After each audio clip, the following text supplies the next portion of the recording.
Histoire de réussite et croissance personnelle de Jackie Chan.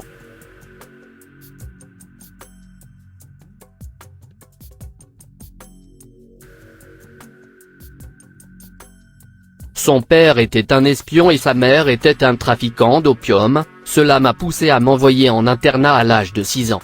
Au fil des années, j'ai terminé mes études à l'école d'opéra de Pékin, en plus c'était une école très importante sur le plan artistique. À un niveau tel que vous pouvez apprendre l'art de l'acrobatie, du chant, du théâtre, des arts martiaux entre autres. Malgré les différentes activités auxquelles j'ai participé, j'étais un enfant avec beaucoup d'énergie. Pour cette raison je n'avais pas beaucoup d'amis, mais les rares que je m'avais surnommé Pao Pao, le sens de ce patronyme est boulet de canon. Il n'est pas nécessaire d'expliquer pourquoi ils m'ont dit cela. Cependant, je n'allais pas très bien dans mes études, dès la première année d'école je n'avais pas si bien fait, j'étais un échec et en vérité c'était un désastre, qui a aussi rendu tout encore plus compliqué. Eh bien, tout le monde s'est moqué de ma performance en studio. Les autres enfants me harcelaient constamment et je n'avais pas assez de force pour me défendre contre eux, mais toute cette situation a changé quand ils ont commencé à déranger un autre camarade de classe, je pouvais voir comment il se défendait et cela m'a aidé à faire de même. En le défendant, j'ai appris à me défendre, au fil du temps, l'une des plus belles choses de ma vie s'est produite. À la fin de mes études, j'ai eu l'opportunité de travailler comme doubleur sur certains films Bruly. C'était l'occasion de me faire connaître avec mon talent que j'avais pris quand j'étais enfant à l'école, ils ont rapidement commencé à m'embaucher dans plusieurs films et l'une de mes caractéristiques, les plus marquantes était la capacité à réaliser des cascades folles, j'ai pris des risques et ressenti de la peur mais j'ai quand même osé les faire.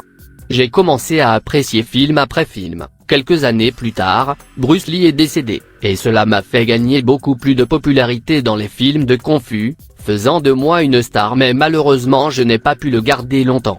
Eh bien, beaucoup de mes films ont échoué et j'ai été déçu d'avoir quitté la ville de Hong Kong pour l'Australie. Là où j'ai trouvé un emploi temporaire, mais malgré tous ces hauts et ces bas qui font souvent partie de nos vies, je me suis accroché à mes rêves. Après un certain temps, je suis revenu sur les écrans avec un nouveau style cinématographique, combinant ce qui était la comédie avec les arts martiaux. 2 ans plus tard, je suis devenu l'acteur le mieux payé de tout le continent asiatique. Mon tremblement de terre cinématographique dans le Bronx a été un succès total. À ce jour j'ai réalisé plus de 100 films en plus de 50 ans de vie artistique. Il est vrai aussi que j'ai fracturé de nombreuses parties de mon corps, cela a fait de moi le record du monde en tant qu'acteur vivant avec les acrobaties les plus risquées.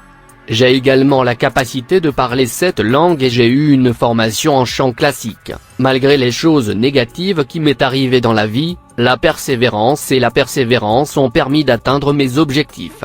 J'ai pu changer le cours de ma vie et les mauvaises choses qui m'arrivaient les ont transformées en impulsions pour sortir de l'obscurité et m'améliorer personnellement. Ne laissez pas les circonstances de la vie endommager vos buts et vos rêves, vous pouvez changer ces circonstances et de la même manière les transformer en impulsions pour vous dépasser chaque jour.